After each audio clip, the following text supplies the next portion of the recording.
بسم اللہ الرحمن الرحیم۔ السلام علیکم ورحمۃ اللہ وبرکاتہ۔ حکیم حافظ ذوالفقار احمد چوہان آپ سے مخاطب ہے۔ آج ہم ایک ایسے موضوع کی طرف بڑھ رہے ہیں کہ جو خاص طور پر حکماء کے لیے بڑے سمجھنے کی چیز ہے۔ ہم جانتے ہیں کہ بعض اوقات ہمیں بعض اعضاء میں درد ہوتا ہے، لیکن ڈاکٹر کہتے ہیں کہ اس میں کوئی نقص نہیں۔ تو میں عرض کروں کہ بعض اعضاء کے درد بعض دوسرے اعضاء میں محسوس ہوتے ہیں۔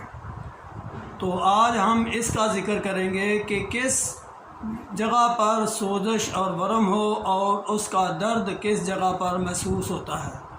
تو اس کے لیے آپ ضرور اس کو غور سے سنیں کہ اگر پھیپھڑوں میں سوزش اور ورم ہو تو اس کا درد گردے کے اوپر، نیچے اور پیچھے محسوس ہوتا ہے۔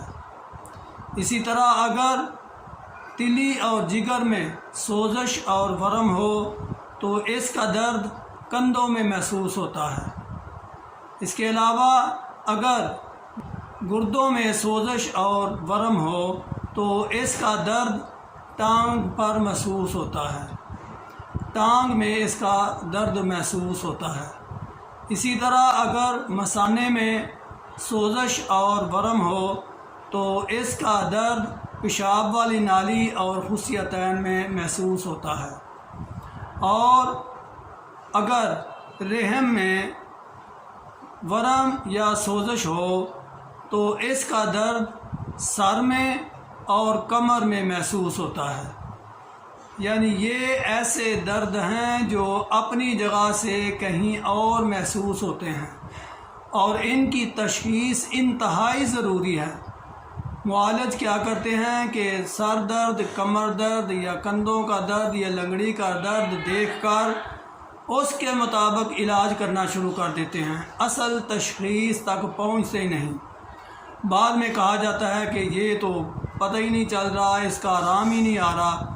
تو میں آپ سے یہ بہت اہم پوائنٹ پر بات کر رہا ہوں کہ یہ جو درد ہیں یہ عام طور پر اپنی جگہ محسوس نہیں ہوتے بلکہ کسی اور عضو میں محسوس ہوتے ہیں۔ ان کی تشخیص کرنا اور اس کے مطابق علاج کرنا اہم بات ہے، جس پر ہم اس کے بعد دوبارہ جب ہم آپ سے ملاقات کریں گے تو ہم اس کا علاج ذکر کریں گے اور آپ کو بتائیں گے کہ اس کی تشخیص کیسے ہوتی ہے۔ اللہ رب العزت سے دعا ہے کہ وہ آپ کو صحت مند رکھے، مجھے بھی صحت مند رکھے، جتنے بیمار لوگ ہیں سب کو صحت عطا فرمائے۔ اگر آپ چاہتے ہیں کہ ایسی ویڈیوز آپ تک پہنچتی رہیں تو ضروری ہے کہ آپ ہمارا چینل ضرور سبسکرائب کریں۔ وما علینا الا البلاغ۔